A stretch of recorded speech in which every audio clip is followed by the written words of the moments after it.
Okay. So, welcome to our Yin Yoga Sadhana that we are happy to present to you today. So, I'm CHIARADINA. I'm a certified Prana Flow yoga teacher, Yin Yoga teacher, and core strength teacher. And I'm here with my colleague, Julie. Hello, I'm Julie Sanford. I'm a registered yoga teacher who lives in the Chicago area. I'm a certified Yin teacher as well. So what we're trying to present to you with this sadhana is that Yin Yoga is a system that is so flexible and free, so you can be really open to explore whatever possibilities your body offers you today. So I'm going to present to you the versions or variations for a more flexible, open body, while Julie will take you through, how do we say this, Julie? A regular person's body. A beautiful regular person's body. A beautiful regular person's body. So we start with tuning into our energy. So as you see, we're sitting here in Seiza, and I'm sitting in toe squat. So if that's too hard for you, just go with Julie's version. Sitting back on the feet in Seiza. And we're expanding and contracting our energy field, inhaling, arms come out, and exhaling, returning to center.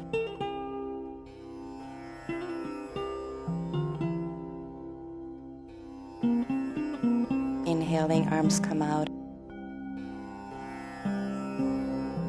Exhaling, returning to center.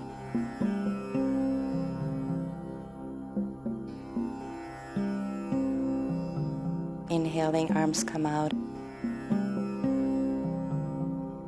Exhaling, returning to center. And then we go into the finger fans. This is a subtle form of energy cultivation that I often teach my students, and sometimes it takes a little bit of time to get used to this, and it helps to close the eyes here to make that connection. So what you're focusing here on is not so much the physical movement itself, but you really want to activate the meridians. So try to put some tension in your arms so you can feel actually meridian lines that run on the inside and on the outside as you're curling your fingers, your wrists, your elbows, and then take it out to the side again.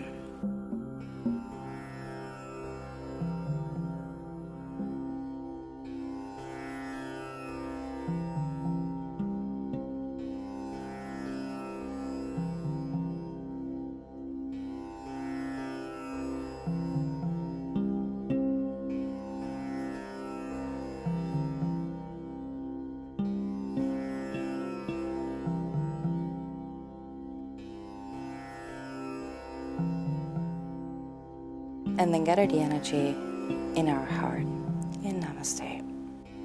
As you can see, after we brought it into the heart, I'm returning it to Mother Earth, and I think we're good to go, right? Yeah, so we're turning forward and sitting back.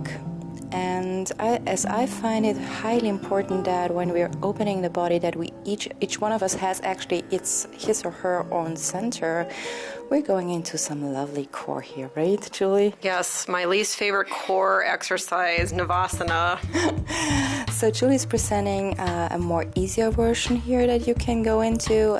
I do the regular Ardha Navasana pose. If that's too hard for you, what I'm showing you here, you can also use your hands around your thighs, your thighs, and just help yourself a little bit. What I encourage you to focus upon is that you lift your heart throughout the exercise. So we're going for 20 repetitions here. Julie, I think you did like what?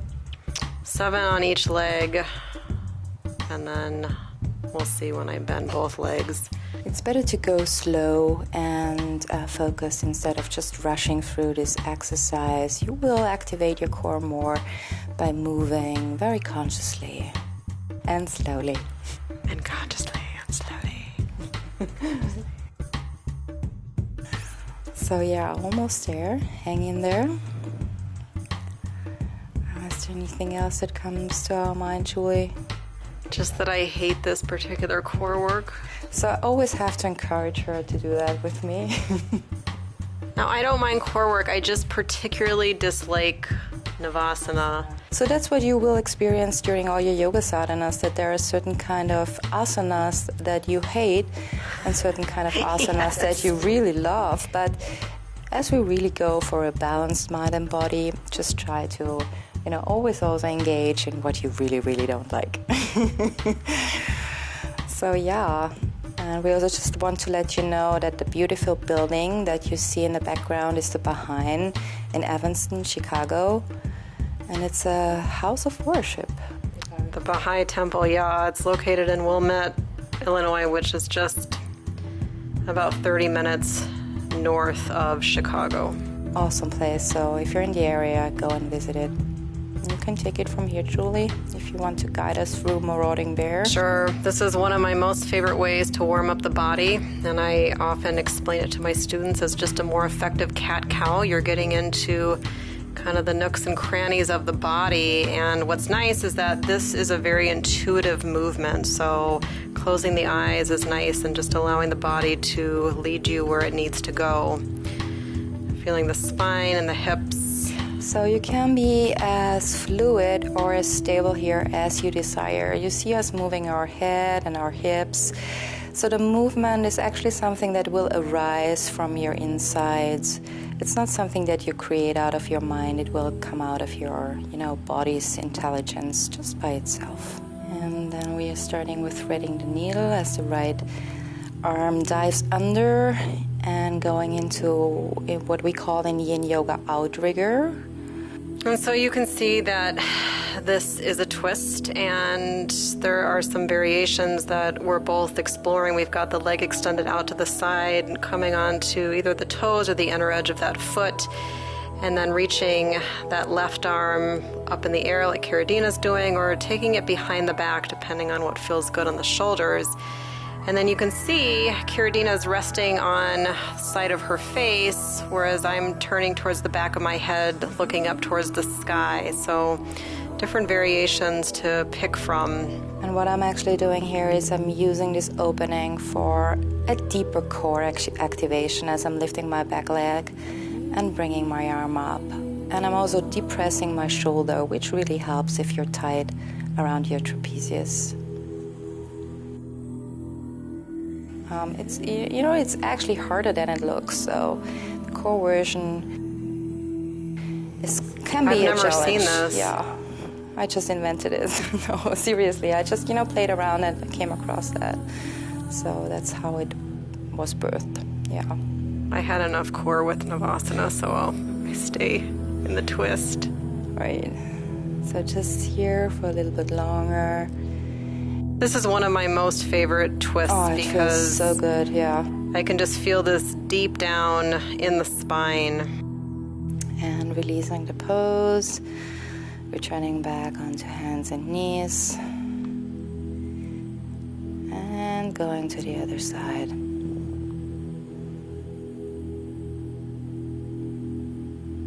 We're pretty in sync here, aren't we? We are. Yeah, it's beautiful.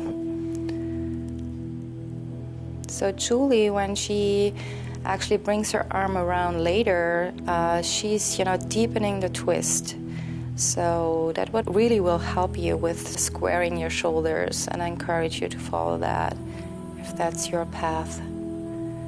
Otherwise, I'm going into the core version here as well. And it was really hard on the grass. It was really hard on the lawn. It was not easy. My mat keeps moving away. I keep moving towards the flowers behind me. My mat just curls up more and more.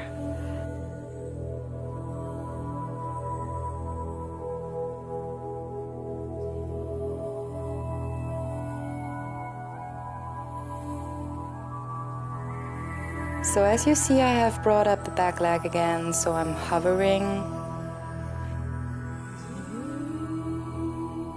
with both legs off the floor, so the only point of contact would be my left knee that's on the floor.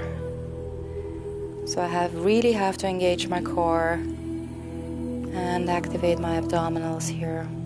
Julie's making contact with her sacrum, lower back, And I'm a little bit more depressing my shoulders, so don't worry if you have the feeling it doesn't feel good, if your shoulder gets pushed away from your ear and you really want to go more for the melting feeling, that's okay too. Just trust your body and whatever it tells you that it needs today. Might change from day to day. And you can also see Julie pulsing a little bit, so I will go into this a little bit later. There is a difference between pulsation and fidgeting, and you want to have that clear. So pulsation is actually something that helps you to deepen a pose. So releasing, threading the needle outrigger, and going into child's pose here. And you can be as quiet or as vibrant as you want. You can even pulse here a little bit. Just trust the intuitive guidance of your body. And slowly rising again and pushing back into downward dog. So you'll see my downward dogs. I constantly bend the legs and pedal the feet. That's just how I like to open up the legs and the hips here. Now we're moving into a straight leg as preparation for our lunge. So it's the dragon coming up, and we're starting out with the right leg. So first the hips are parallel, and then we open up the right hip, extending and activating the psoas already here. And then with an exhale, stepping forward and showing you different variations of the fiery dragon. So my back leg is straight, and you can see that I allow my spine to free itself by circling my head here, while Julie chose to bring her knee over her ankle actually. Yeah, so I've got a short lunge. You can see my knees over the ankle moving towards the toes, and I'm resting my torso on top of my right thigh, all my body weight on my leg. So this will allow her psoas, her left psoas, to open up even more. And as you can see, I used the block to show you a different variation that you can go into by resting your forearms on a block, or as I do here, directly put them onto the earth, which will deepen the opening in your right hip.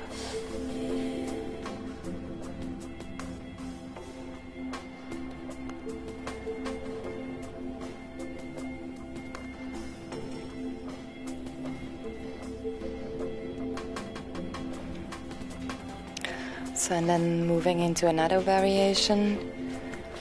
So I'm going into what my teacher Paul Grilly calls Rolls Royce. I think he called it after the figurine in front of the, that's actually on the hood of the car. And I'm free floating here, so that would be another core variation that you can try if you're in the mood.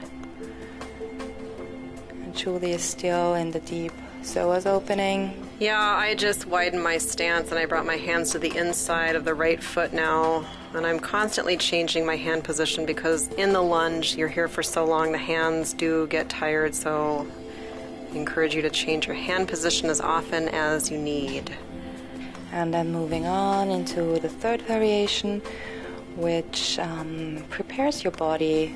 The variation that I'm showing you will prepare your body for foot behind your shoulder or foot in the armpit. So you can use one or two blocks, whatever works for you, and put your foot on top of one or two blocks. And I'm going into the deep inner rotators here.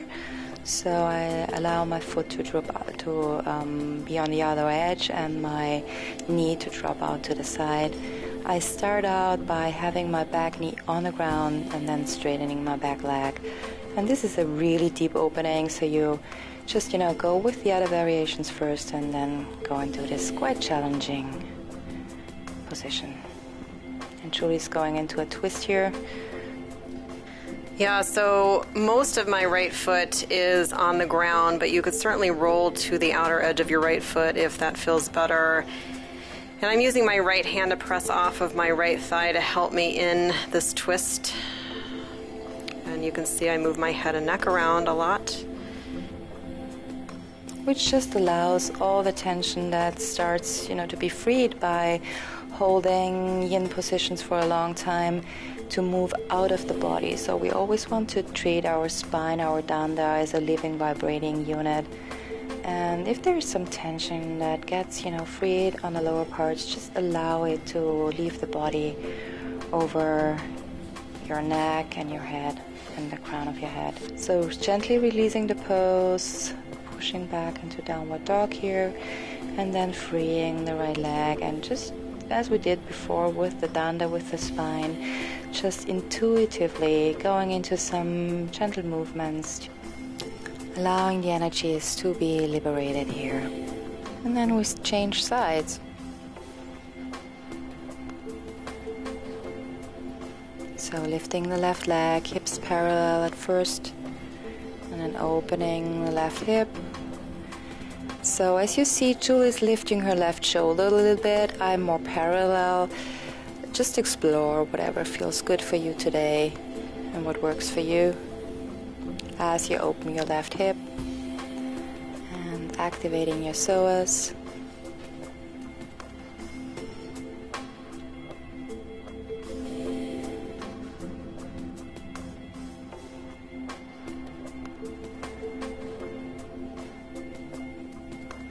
And then with the next exhale, we bring the leg forward and go flow onto the other side here.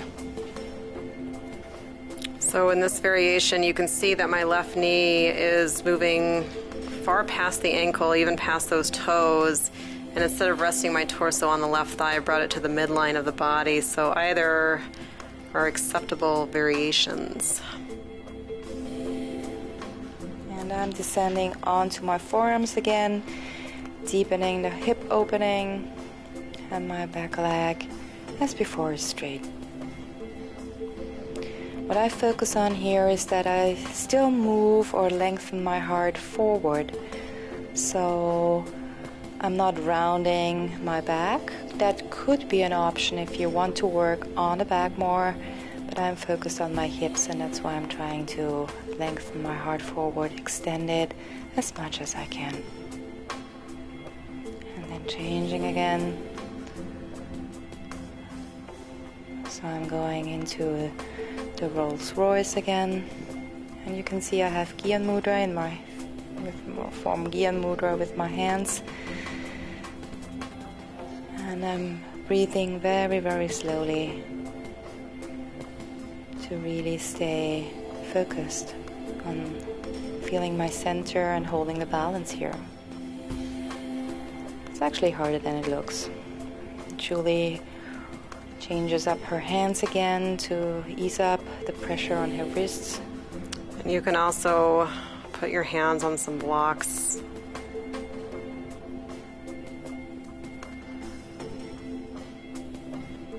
And then deepening again here. As we move into the third variation, I'm again using the blocks for the foot into armpit preparation. As Julie goes into the, is it called Twisted Dragon? Do you remember? Yeah, Dragon Twist. Dragon Twist. I will not be putting my foot in my armpit. I just will be twisting. We will watch CHIARADINA prep for that. So again, on my hands. Firstly, and then later on I will descend onto my forearms. And please feel free to use a third block if you need to. If you need another block, so you're a little bit higher up, if you descend down onto your forearms and you want to place the block under your forearms, that's totally fine. It's just that our number of blocks was limited to 2 here, so. But use as many props as you need in Yin Yoga.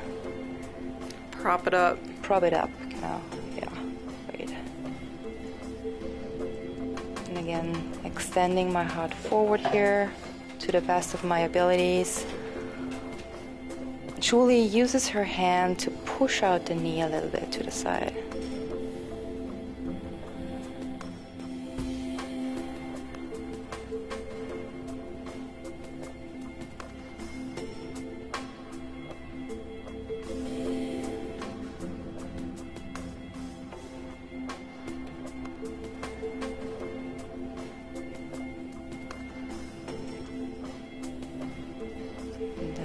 releasing the pose, gently coming up, bringing my back knee down, stepping off the blocks, and downward dog. So releasing back into our down dog, and you can see we both have different preferences to how we like to move and stretch the body here after that long lunge. I like to bend the legs and shift the hips and pick up my feet. CHIARADINA likes to extend the leg up in the air and bend the leg and circle it. After these long holds, the energy and the blood stagnate in the body, and it's important to move that around. And then descending onto our knees again and preparing for Ardha Virasana, or half saddle in the yin world. So we're going to work our stockings here.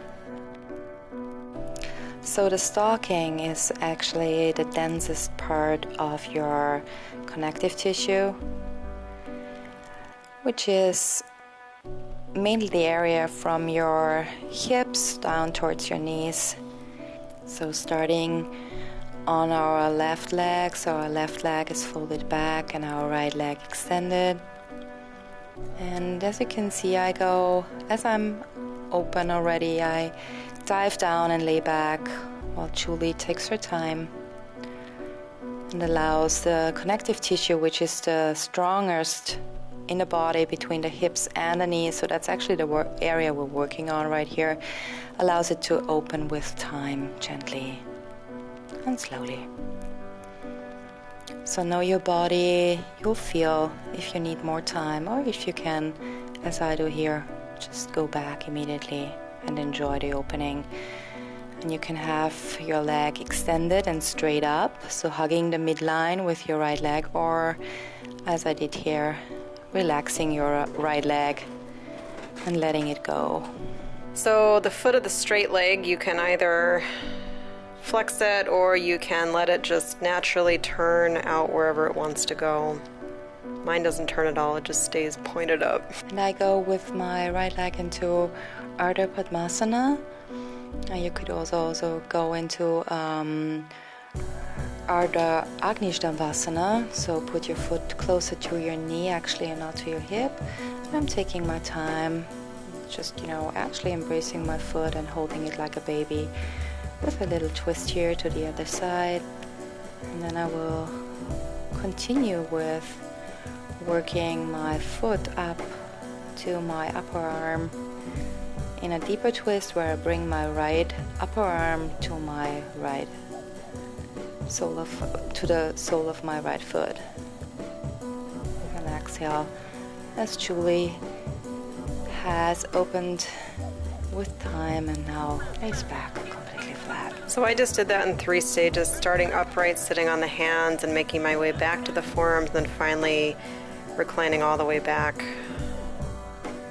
And you will find that one side may be very, very different from the other one. So for me, it's my right hip. The hip joint here is differently structured and formed than my left hip. So it's pretty easy for me to do that. And you will see that my left side will look a lot different. So what I'm doing here is squaring my shoulders, using my left arm to deepen the twist.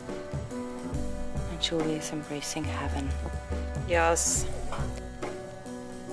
And then gently releasing the pose. We straighten both of our legs and going into windshield wipers.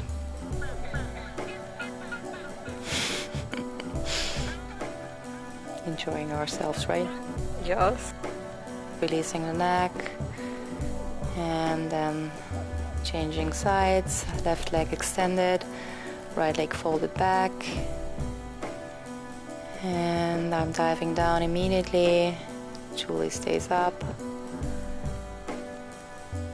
Such a beautiful smile. Now you can see that my knees, my legs are much further apart on this side than they are on the other. It wasn't intentional, that's just what happened. And so there is no ideal distance between the legs. They can be wide apart or they can be close together. So that's what the Taoists actually call following the watery way. So you want to contrast to other traditions that will tell you you have to keep your knees together. In Yin Yoga, we should always do what our body naturally wants to do. So if your knees want to come apart, please let them.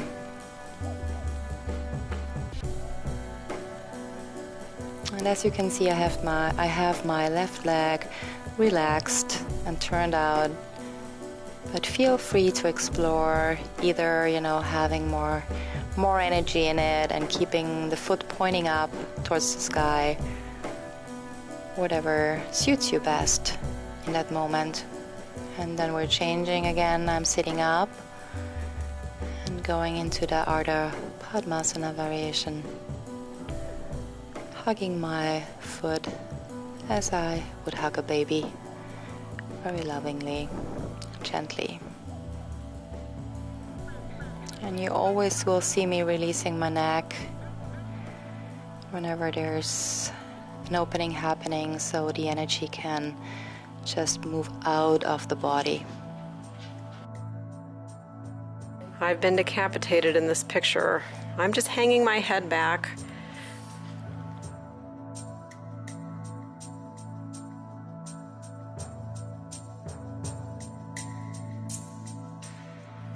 And then here I am reclining all the way back. My body really likes this particular pose, but I would just like to say that this is not a pose that is suitable for all bodies. You may not have the flexibility in the knee or the foot or the ankle for this. As you can see, I'm going into the twist here. And as my hip joint on my left side is really different in comparison to my right, my twist just looks differently here. Squaring off my shoulders and breathing slowly and deeply. Well, you know different is bad. The different is very bad. We should be like we have to avoid Plastic that. Man, yeah. Plastic Man, 6th grade. And gently releasing the pose. Going for another round of our sweepy windshield wipers here as the sun comes out, brightening our day. It's beautiful. Yeah. And slowly moving back into child's pose, surrendering. You see I'm again more in a flowy mood here, while Julie just rests and gathers her energy.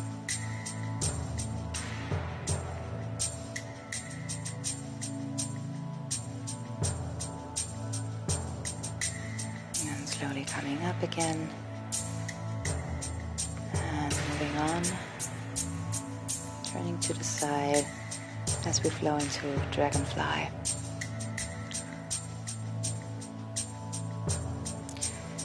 So I'm rolling out my upper thighs in order to free up my ASIS that usually blocks as it hits my thighs when I lean forward. I go into a forward bend. So I'm trying to find more space and then allowing my sit bones to move apart so nutation can occur in the sacrum as I go forward. While Julie stays more upright here. So I'm showing the variation of bending the legs, right? We're looking for stretch for the groin and inner thighs. And you can certainly have your legs bent, and for a lot of people, this is what allows them to do this from a seated position.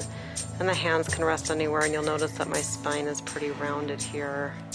And you also see that my feet are not flexed as they would be in a lot of young traditions. I have them very relaxed, so that may also change the energy lines and how your tissues react to this deep opening. So explore both versions, and in Yin you're really free to let your feet go and relax completely. Yes, the feet are very liberated in Yin. You can see mine turn in towards the ground quite a bit. And the only reason why I am holding my head up here a little bit more than Julie does is because the grass was actually pretty long and spiky. But please, if you're at home and practicing on a carpet or a hardwood floor, feel free to release your neck completely and have it as a natural elongation of your spine. You can either rest it on the floor or on a pillow or block, whatever feels good for you. Or even use your hands if that's appropriate. And with all of these yin forward folds, don't be overly concerned about how far forward you're folding. You really just need to fold to a place where you feel some stretch in whatever target area you're looking for. Your body will change a lot over time, so you'll feel that during the first like 1 or 2 minutes there might be some resistance, and after like 2 or 3 minutes, that's the usual time our connective tissue needs to open up, then you will feel you melting down with your breath, just naturally Melting. and slowly releasing the pose, coming up, enjoying the rebound here. I'm physically helping my legs together. Sometimes that's necessary. And I'm freeing my neck again to allow the energies to ascend upward and coming back into child's pose. Yeah, it's good. It's yummy. Yummy child's pose. So from child's pose, we're flowing into a back bend here, going into camel. So you'll see us presenting 2 different variations. I have my feet flat on the floor, while Julie is resting her hands on her heels. Toes curled under. I'm moving my hips forward a little bit, so pushing my hips forward, while Julie allows her hips to stay a little bit behind.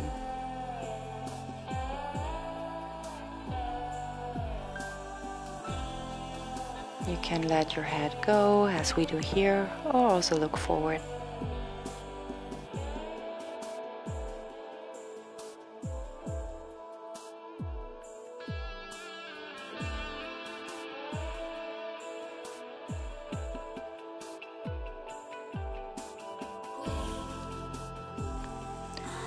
And slowly releasing the pose, come up very carefully, activating your core and moving into a counter asana here. Short child's pose. And then flowing up again, turning to your front again. And one more time, pushing back into a downward dog.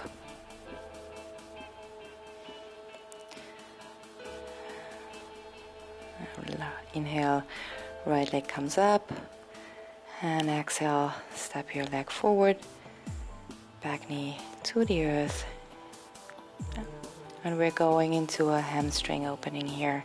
So I move directly into Hanumanasana or splits, while Julie chooses a preparatory preliminary pose. Do you want to tell us a little bit about it, Julie? What are you doing here? Well, Ardha Hanuman half splits. My hands are on the ground, but you could certainly bring your hands to blocks. It will help you get some height. And depending on what the back of the leg is like, you could keep the legs soft or even slightly bent here. And I'm moving into a variation.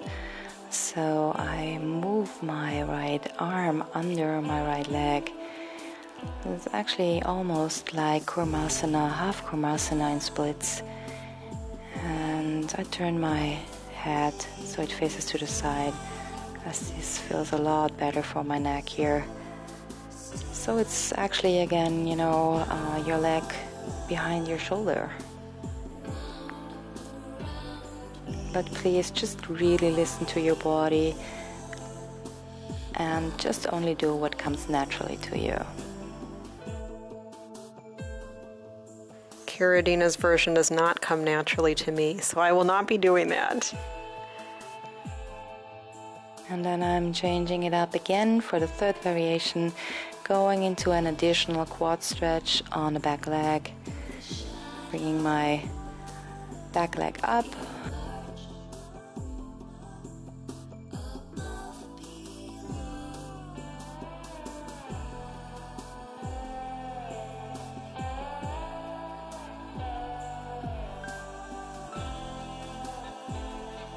And I also just shifted my torso from folding directly over the straight leg to more the midline of the body, both which give a stretch to the back of that straight leg. And then slowly, please do take your time releasing the pose and stepping back into downward dog as a transition. Allow your spine to release, so all the energy is flowing down towards the earth, over your legs and over your torso. And we change sides. Left leg comes up with an inhale. Savor the moment. Feel the connection between the earth and heavens, and then step forward with your left leg. Hanumanasana for me, Ardha Hanuman for Julie. Ardha Hanuman. Slowly, conscious. Half monkey god. Half monkey god.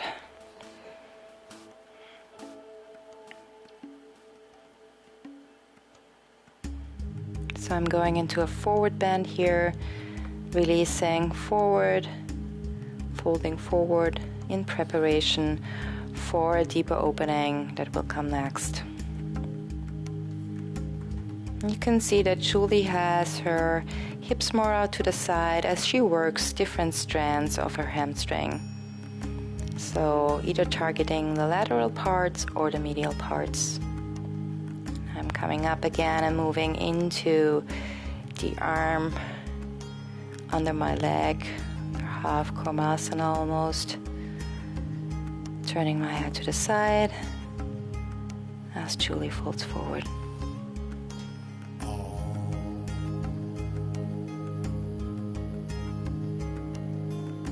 Slow, deep breathing.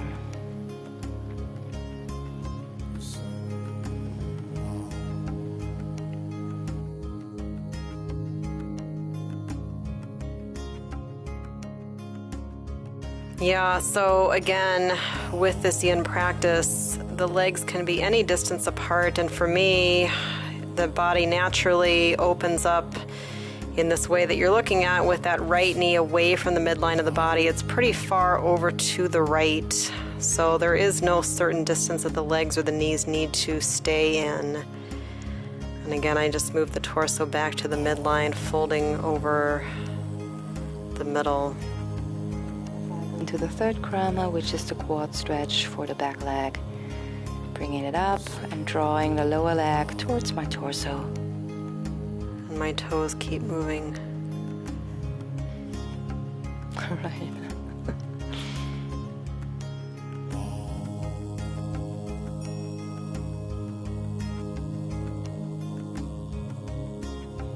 And then gently releasing the pose. And really take your time, feel the rebound, so feel what your body's doing. No rushing, no hurrying, and slowly push back into downward dog. We're actually moving quite fast here, so you can, if you feel you need more time, please just take your time and move slowly. And allowing your body to change slowly.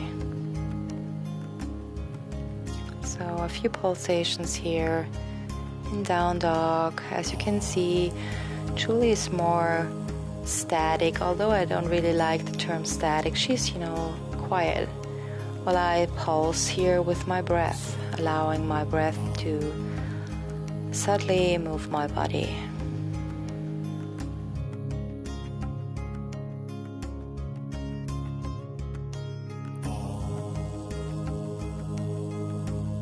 And then we're going into some core activation. Yeah, core. More core for you guys. So I'm holding this dolphin on my forearms, forearm plank. So I'm working my core, and as you can see, my hips are on the same level as my shoulders are. So please do not lift your hips higher than your shoulders. A lot of people lift their hips up, so I really want you to go for the straight line. Julie is working her shoulders here in Dolphin. So these are like two completely different postures that we're doing here.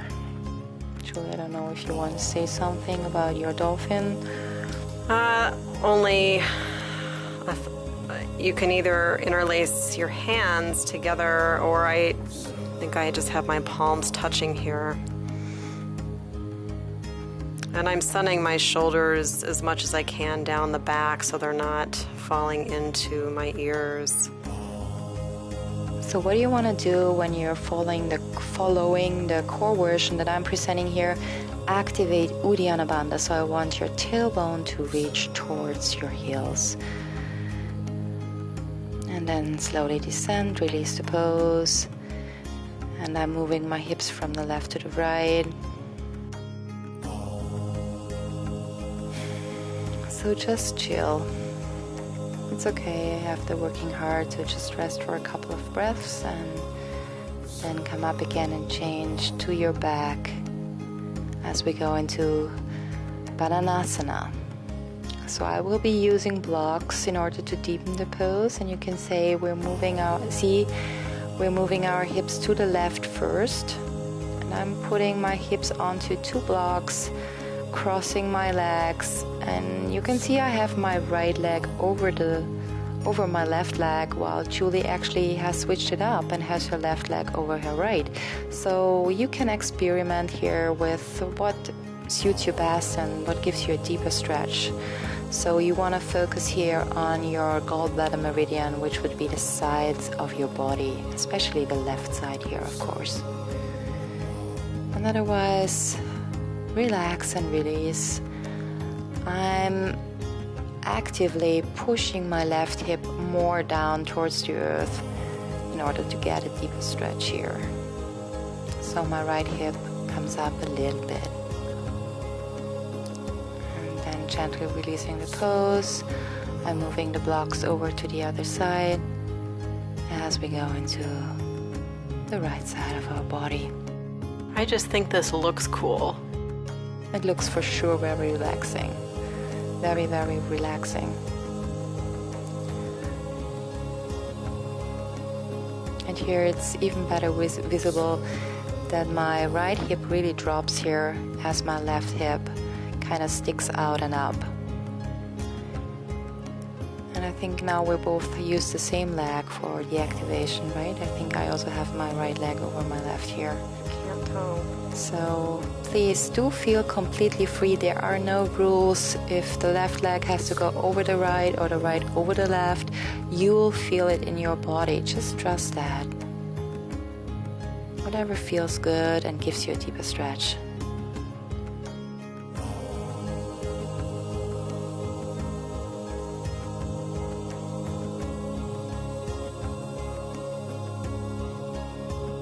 And releasing the pose. Blocks off to the side. And Julie scooted closer again.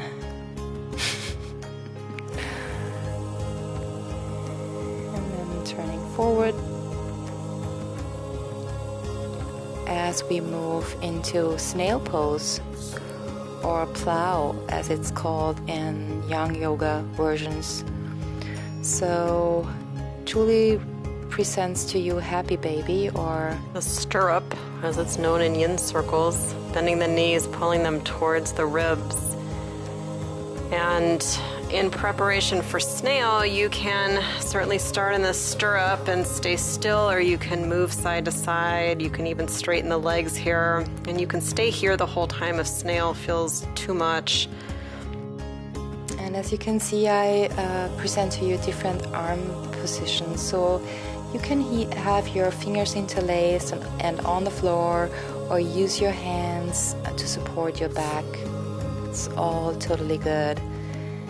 And I straighten one leg and have the other knee beside my head, and then later on try to bring both knees on one side of my head to the earth while I bring the other arm up.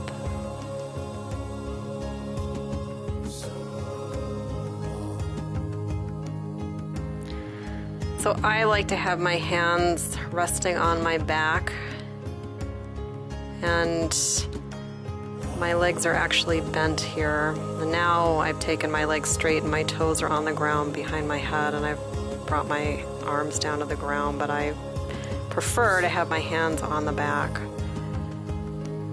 As you can see, I prefer to have my hands on a mat. It's just, how my shoulders work. So depending on your shoulder joints and your scapula, you'll feel what actually moves you deeper into snail. So trust that if you want to have the hands on your back, that's good. If you want to use your hands against the mat, that's good as well. And then I'm slowly preparing to move into the deepest variation, which will be Nidrasana. So both feet behind the head. So I'm going into snail again, and which means Halasana, both knees straight, both legs straight, feet on the floor. And then I will bend my knees and move my arms through my legs, bringing the knees down. So it's legs behind the shoulder again as I cross my ankles and bring my feet behind my head and rest in Nidrasana here.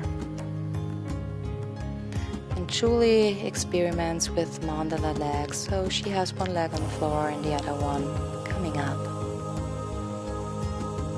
which is actually a slight core activation, I think, right? I don't remember.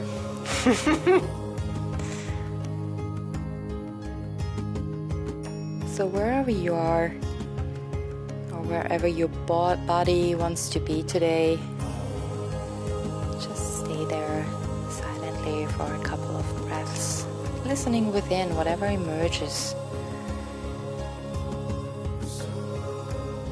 from within.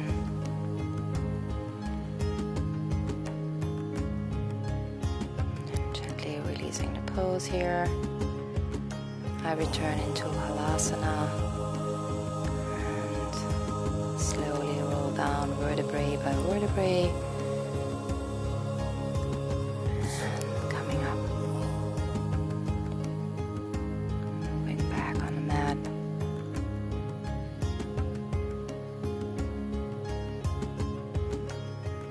As we prepare for our final twist, twisted roots. So left leg over right as both our legs flow to the right, and you can see I'm using actually my left leg as a lever to deepen the twist.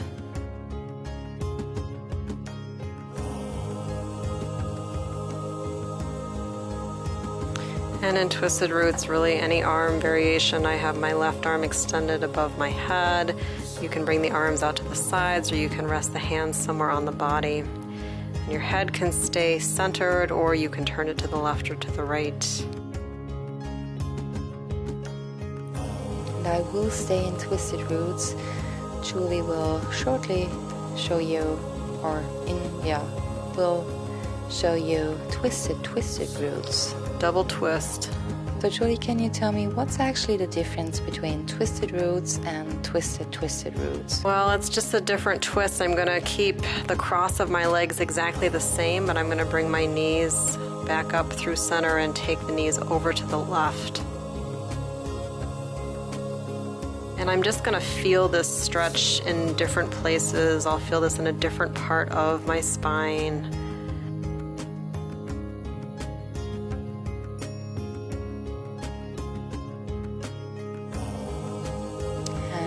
Your shoulders shouldn't be on the floor due to, either tension or compression. Please do feel free to use a block or a pillow as a support underneath your shoulder, beneath your shoulders. You always want to pillow up.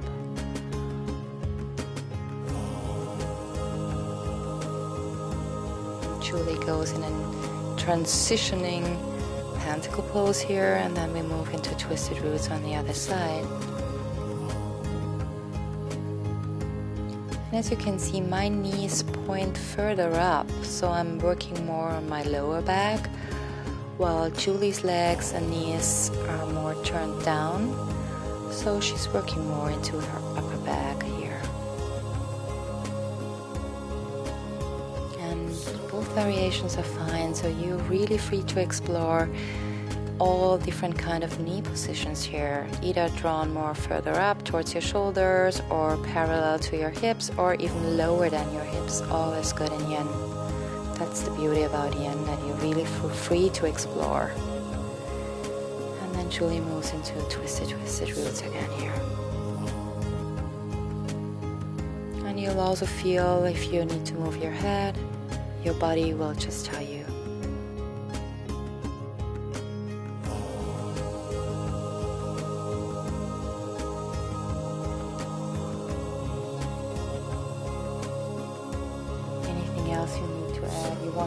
Julie, besides about twisted roots? Besides that, it feels like heaven.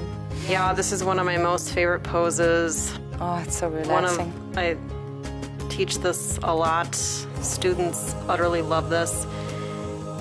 Well, one thing I do want to add is that your knees do not have to make contact with the ground.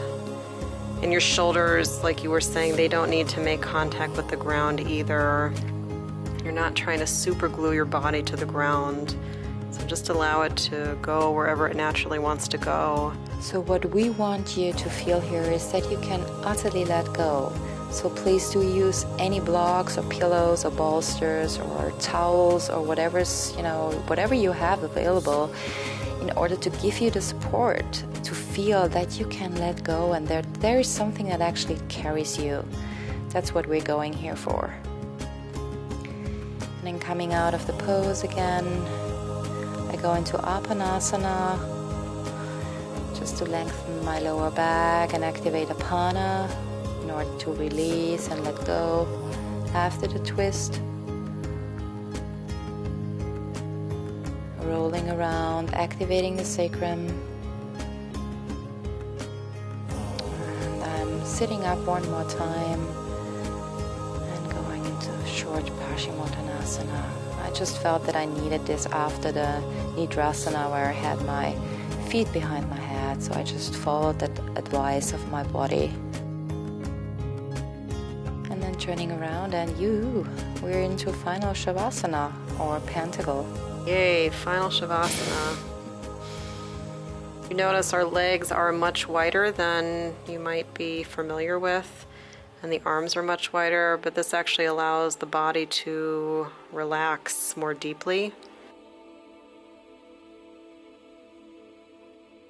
You can stay here for as long as you like. So even if we might just hold Shavasana, or hold is probably the wrong word, might just be in Shavasana for a couple of minutes. If you feel the need to stay in longer, please do so.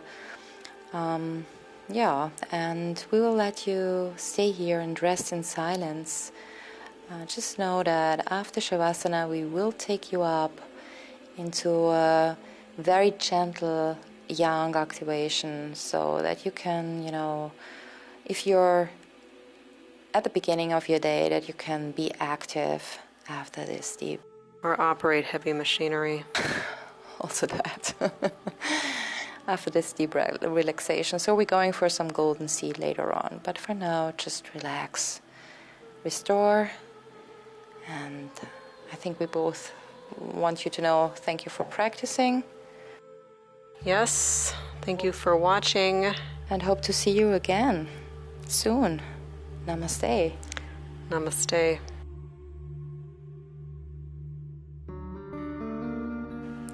And slowly wake your body up, stretching overhead, circling your feet,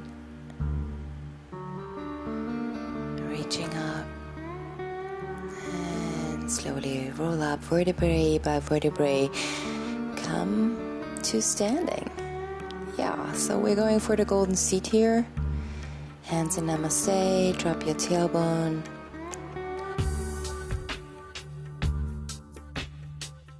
Feel your connection to the earth. After all that yin, lifting your heart, lengthening your neck. And then slowly with an inhale, arms come up, cross your wrists, step out, heels pointing in, toes out. Push your arms to the side, exhale. Inhale, parallel your feet, lift halfway up. Exhale, right foot pivots to the right. Left arm rises, inhale. Exhale, through center to the other side, left foot pivots out. Inhale, right arm comes up. Exhale, return to center, feet parallel, bend your knees, grab a big boulder and roll up through your center as you inhale. Exhale as your arms reach your heart, palms turn up. Separate your hands with an inhale, and then with a straight back, exhale, dive down. Draw your arms through your sides, up towards your hips. Extend your fingers, inhale, exhale, bend your knees. Inhale, arms come up, and exhale. One more time, drinking bird. Arms reach back and up, create a gradient in your fingers. And then slowly arms descend, roll up with an inhale, vertebrae by vertebrae. Arms dragging like through water. And exhale, arms come down, calm the energy. Inhale, arms rise. Exhale, cross your wrists, push the arms out, feet pivot to the outside. Inhale, lift halfway up. Exhale, turn to your right, right foot pivots to the side, left arm rises. Inhale here. Exhale to the other side, left foot turns, right arm rises. Inhale. Exhale, return to center. Bend the knees, grab the treasure. Roll up from Mother Earth. Inhale, exhale as the arms reach the heart, palms turn up. Inhale here, hands separate. And then exhale, long back, firm core, dive down, drinking bird. Create a gradient in your arms, bend your knees, arms reach up. Inhale, sit back. Exhale, drinking bird. One more time, long neck. Exhale, arms descend towards the earth, bend your knees. Slowly roll up, drag your arms up in front of you. Imagine there's like a golden liquid you're dragging your fingers through. Exhale, calm the energy. Gather at the hara. Inhale, arms come up. Cross your wrists, turn the feet out. Exhale, push the arms away. Heart lifted. Inhale, feet parallel, lift halfway up. Long neck. Exhale, turn to your right side. Inhale, left arm rises.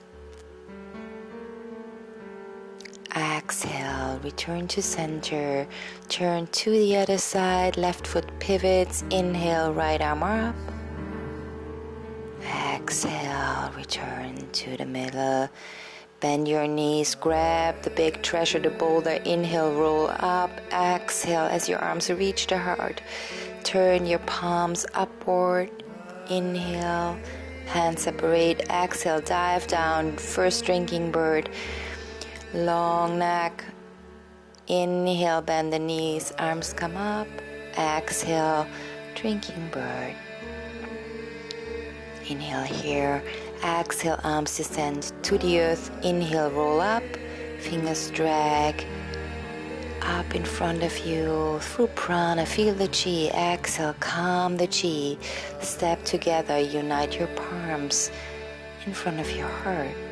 Integrate your gentle activation. Thank you for practicing. A heartfelt namaste from both of us. Thank you for practicing. Yeah, high five. You did it. See you next time.